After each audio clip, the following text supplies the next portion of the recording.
का प्रयास है, वो भी चाहती है इनको कुचल दो, लेकिन इनके भरोसे मोदी के सामने सबसे बड़ा क्या सीट है, तो घटेगी ना प्रधानमंत्री, कितनी सीट घटी बताओ, 400 पार का नारा दे रहे हैं, 230-35 बार क्या टके, क्योंकि आम आदमी को काम चाहिए, बेरोजगारी, महंगाई, हरी धर्म के नाम के अपन छोड़ दो, इससे पेट थोड़ी भरेगा, काम भी तो करना पड़ेगा देश को।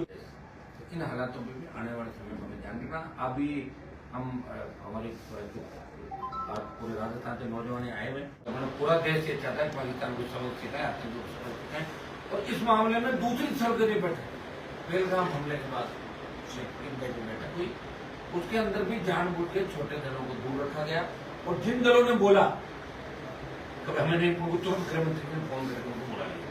बात बुलाने की नहीं, सर्वदलीय बैठक का औचित्य ये होता है, जब हम खुद कर रहे हैं, हम बधाई देते हैं सेना को कि इन्होंने जो ऑपरेशन सिंदूर जो हुआ है, एयर स्ट्राइक किया है, उसकी बधाई और सेना के सम्मान के अंदर राष्ट्रीय लोकतांत्रिक पार्टी का पूरा परिवार, क्योंकि कल हमने बैठक रखी थी घर पे, और पूरे राजस्थान से पार्टी परिवार के जितने भी पूर्व पदाधिकारी पदाधिकारी जो भी काम कर रहे हैं वर्तमान, जो उन सब लोगों को बुलाया, तो कैंसिल तो हम कर नहीं सकते, हमें पता था मॉक ड्रिल भी, इसलिए हम आराम से बैठे हैं।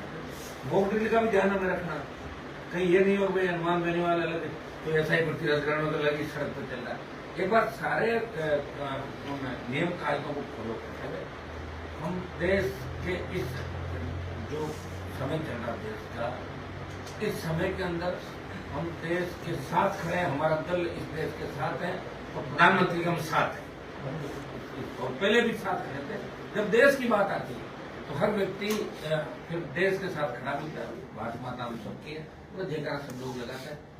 और इसके बाद आगे का हमारा जो आज कार्यक्रम था, तो हम इसको रैली जयपुर में करना चाहते थे, SI भर्ती और ये RPSC को बंद करना, अन्य भर्तियों के अंदर फर्जीवाड़ा, वो हम तय करेंगे 5 मिनट बाद। लेकिन दुर्भाग्य इस बात का है कि सर्वदलीय बैठक के अंदर छोटे दलों को, वो कह रहे हैं 5 से ज्यादा जो MP होंगे उनको भी बुलाएंगे, तो छोड़ो फिर सर्वदलीय नाम मत रखो, उसमें नाम लिखो कि सर्वदलीय बैठक 5 से ज्यादा सांसद। सर्वदल का मतलब ही होता है सब दल, जो देश के सर्वदल जिनके MP लोकसभा में नहीं है, अगर राज्यसभा में तो उनको भी बुलाया जाएगा। ये एक तरीके से छोटे दलों को अपमानित करने का बार बार ही प्रयास करते हैं, यार इसको 1 MP 2 MP, और लोकसभा के अंदर भी हमारे साथ ही होता है, बोलने के लिए किसके तरफ थे हम, रात रात बैठा था, फिर कहता नहीं बोलेगा आप जाइए, फिर लड़ता रहता है अकेला आदमी। और BSc जो बिजनेस एडवाइजरी कमेटी है, इसमें आप उठा के देख लें विधानसभा और सारा लोकसभा, उसमें सब दलों का प्रतिनिधित्व होना चाहिए। 5 से कम जो सांसद हमारे हैं देश के अंदर, उनको BSc का मेंबर नहीं बनाया जाता। बहुत लड़े हम अंदर ऑल पार्टी मीटिंग के अंदर, लोकसभा के अंदर, लेकिन कोई नहीं छोड़ रहा है। जब देश के अंदर ऑल पार्टी, छोटे दलों की ऑल पार्टी के नेताओं की स्थिति है, तो देश में आम आदमी की क्या स्थिति होगी, लोकतांत्रिक व्यवस्था में इसका अंदाज लगा सकते हो। और ये आज नहीं हो रहा है, कि UPA के समय भी यही स्थिति है, और अब मोदी जी के टाइम पर क्या ना, मोदी जी कहते हैं NDA मेरा परिवार है, सब पार्टियां, हम तो पता नहीं NDA में रहते कैसा परिवार था, वो काम करते थे, हमें थोड़ी पूछते थे, किसी भी लायक पूछा थोड़ी था, चर्चा भी नहीं की। ये दुर्भाग्य देश का, लेकिन हम इन विकट परिस्थितियों के अंदर हम इस देश के साथ खड़े, हमारी आवाज।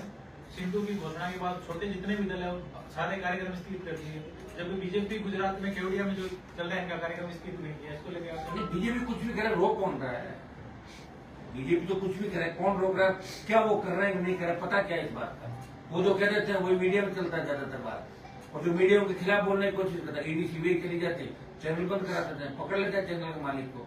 ये हमने एक प्रिंट मीडिया के दफ्तर में घुसी था, पता नहीं आपको किस तरह की हरकत की थी। तो ये एक तरीके से अघोषित इमरजेंसी देश में चल रही है। इंदिरा गांधी इमरजेंसी लेके आई थी, उसकी निंदा सब जगह चली। इमरजेंसी के अंदर पकड़ लोगों ने नशबंदियां कर दिए थे, भाग गए बेचारे, जो नए जोड़े थे वो उनको पकड़ के नशबंदियां कर दी। क्या किस हालात से देश गुजरा होगा। और मैंने पार्लियामेंट के अंदर कहा अघोषित इमरजेंसी अभी है, और इंदिरा गांधी के समय भी इमरजेंसी। मैं इंडिया अलायंस के अंदर होते हुए भी बोला कि इंदिरा गांधी जो इमरजेंसी लेकर आई, संविधान का सत्यानाश कर दिया, लोकतांत्रिक मूल्यों का सत्यानाश कर दिया। देश का दुर्भाग्य है कि लोकतंत्र के अंदर भी ED CBI और इनका दुरुपयोग समय समय में UPA और NDA दोनों ने किया। सर्वदलीय बैठक में नहीं बुलाना ये अच्छी बात नहीं है, ये अच्छी परंपरा नहीं है।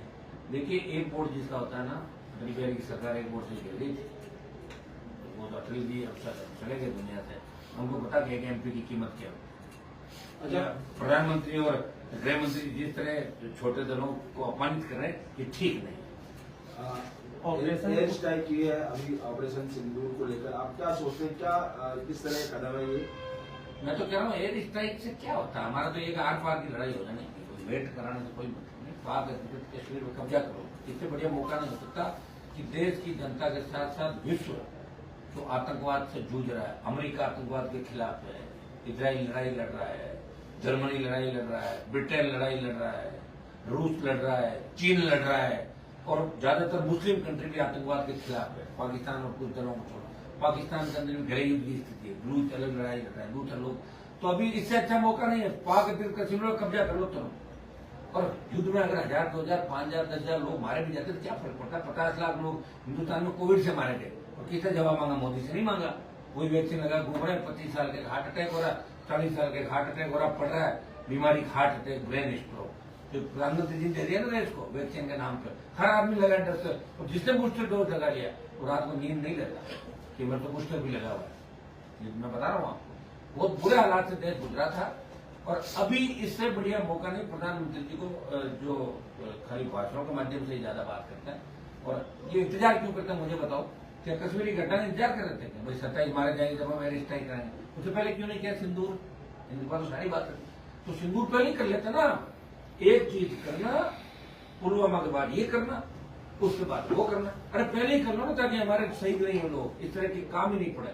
और जब 19 और 24 में आप सत्ता के अंदर आए, उससे पहले आपने कमिटमेंट किया था कि शहादत नहीं होगी, कोई शहीद नहीं होगा फौजी, और आपने तो अग्निवीर लाके सेना को ही उसको कटघरे पर खड़ा कर दिया।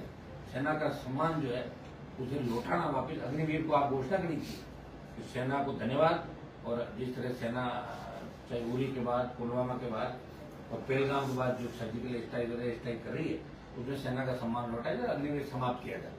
अब आप आंदोलनों की बात करोगे, करना तो है ही आपको, किसान के मामले में भी आप एक फुटवाए थे, यहाँ भी करोगे, तो ये मेरी मांग प्रधानमंत्री से रहेगी। देश में क्या हालात है इस समय, आप क्या मानते हैं कि सरकार कितना काम कर रही है और कितना नहीं कर रही? सरकार के तो खिलाफ माहौल है देश में। हाँ, ये सही है कि राहुल गांधी और प्रियंका और वाड्रा के पक्ष में माहौल नहीं, ये सही बात है। और इंडिया अलायंस भी गुटों में बंटा हुआ है, और कांग्रेस पार्टी भी इंडिया अलायंस के दलों को आगे लाने का प्रयास है, वो भी चाहती है इनको कुचल दो, लेकिन इनके भरोसे मोदी के सामने सबसे बड़ा क्या? सीटें तो घटेंगे ना प्रधानमंत्री, कितनी सीट घटी बताओ? 400 पार का नारा दे रहे हैं, 230-32 बार क्या करते हैं? क्योंकि आम आदमी को काम चाहिए, बेरोजगारी, महंगाई, हरि धर्म के नाम पे अपन छोड़ दो, इससे पेट थोड़ी भरेगा, काम भी तो करना पड़ेगा देश को।